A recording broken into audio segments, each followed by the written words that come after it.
Ser advogado nunca foi um sonho de infância, mas de certa forma, o destino me empurrou para isso.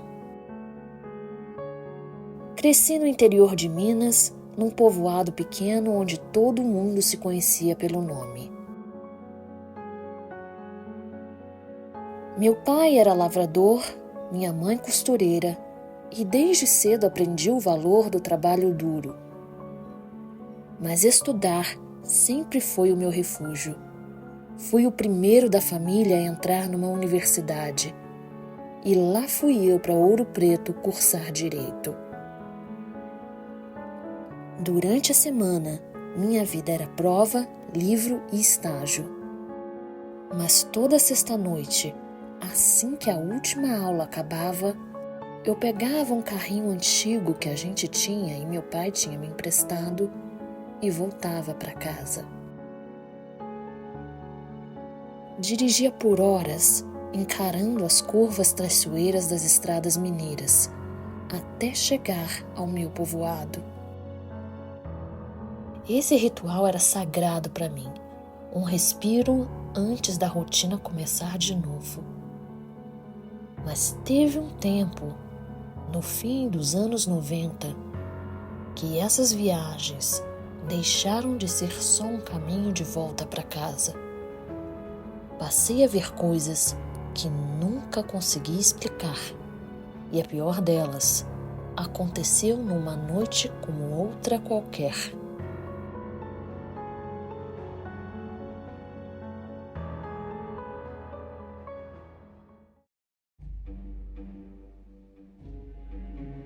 A primeira vez vi um homem na estrada.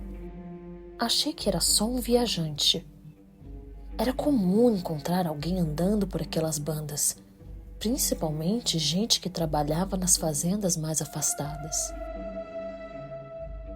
Mas algo nele me incomodou. Não sei dizer se foi o jeito como estava parado, imóvel demais, ou se foi o fato de que quando olhei pelo retrovisor, ele já não estava mais lá. Mas foi na segunda vez que a coisa realmente pegou. Era uma sexta-feira, quase 11 da noite. O trajeto já era automático para mim.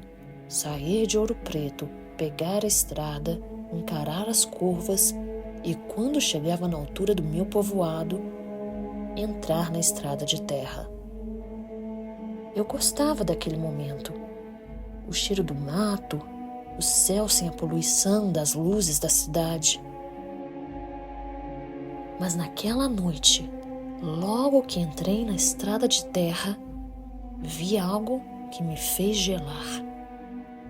Uma criança. Um menininho de no máximo uns 6 anos, parado na beira da estrada.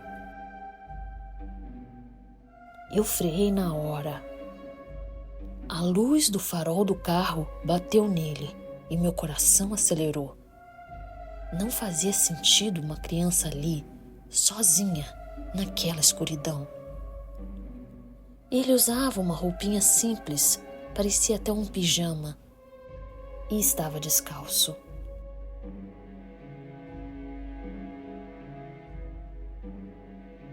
Abaixei o vidro. Ô menino, o que você está fazendo aqui? Ele não respondeu. Ficou ali, parado, olhando para mim. Não parecia assustado, nem perdido. Tinha uma expressão vazia, como se não estivesse realmente ali. Saí do carro. Quando dei um passo na direção dele, ele virou e começou a andar. Não corria nem demonstrava pressa, apenas se afastava, como se quisesse que eu o seguisse. E eu segui. O barulho dos meus passos na terra era o único som, além do canto dos grilos. O menino continuava andando, sem olhar para trás. Foi quando eu percebi. Os pés dele não afundavam na terra. Parei na hora. Um arrepio subiu pela minha nuca. O menino seguiu mais alguns passos. Depois parou também. Então, muito lentamente, virou o rosto na minha direção e sorriu. Mas não era um sorriso de criança. Era um sorriso grande demais. Um sorriso impossível. Meus pés travaram, meu coração martelava no peito. E então, num piscar de olhos, ele desapareceu. Fiquei ali parado por alguns segundos, tentando entender o que tinha acontecido. Meu corpo inteiro dizia para correr, mas as minhas pernas pareciam feitas de chumbo. Quando finalmente consegui me mexer, voltei para o carro quase tropeçando em mim mesmo. Entrei, tranquei as portas e acelerei dali o mais rápido que pude. Cheguei em casa ainda tremendo. Meu pai me olhou e franziu a testa. Que foi, filho? Tá branco igual vela? Sentei na mesa, tentando recuperar o fôlego. Eu vi um menino na estrada. O silêncio na cozinha ficou pesado. Meu pai trocou um olhar rápido com a minha mãe. Como é que era esse menino? Ele perguntou, sério. Descrevi do jeito que eu consegui. Quando terminei, meu pai suspirou e balançou a cabeça. Melhor você não parar mais naquela estrada, Ulisses. Mas quem era o menino? Meu pai não respondeu de imediato.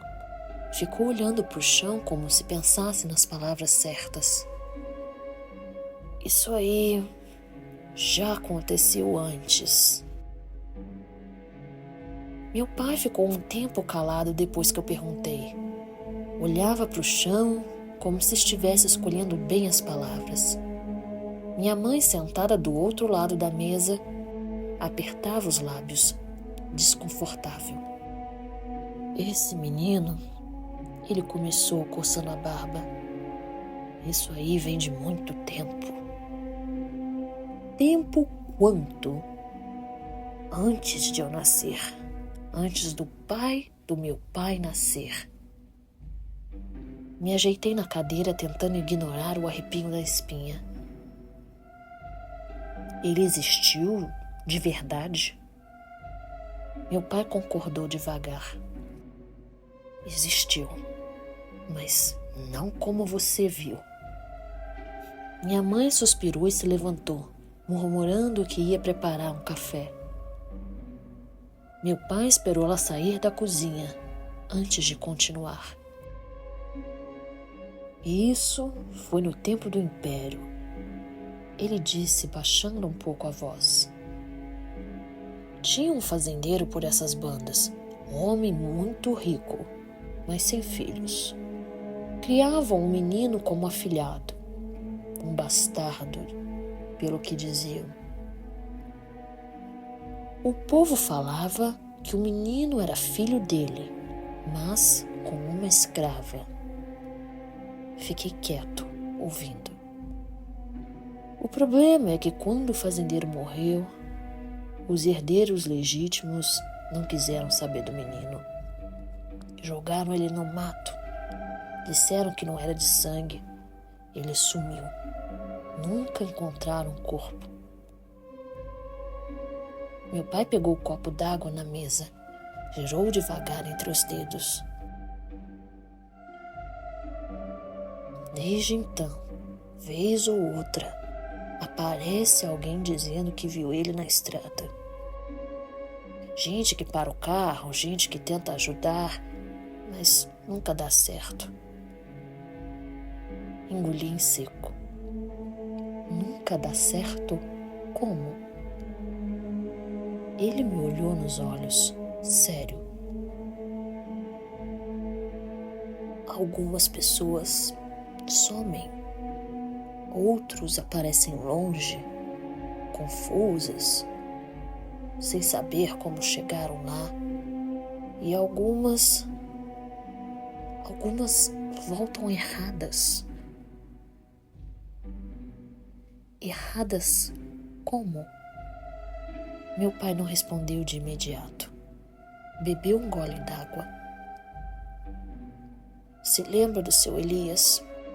Aquele que morava perto da venda do Zé? Assenti.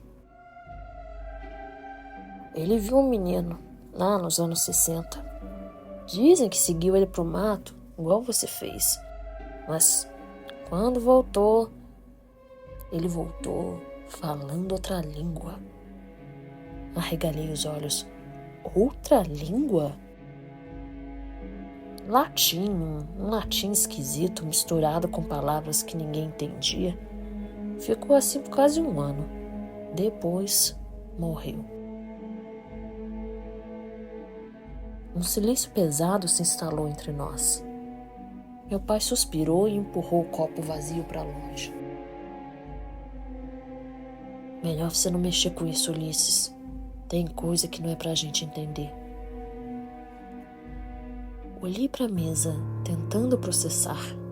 Uma parte de mim queria saber mais. Perguntar quem eram os outros que tinham visto o menino. Tentar ligar os pontos.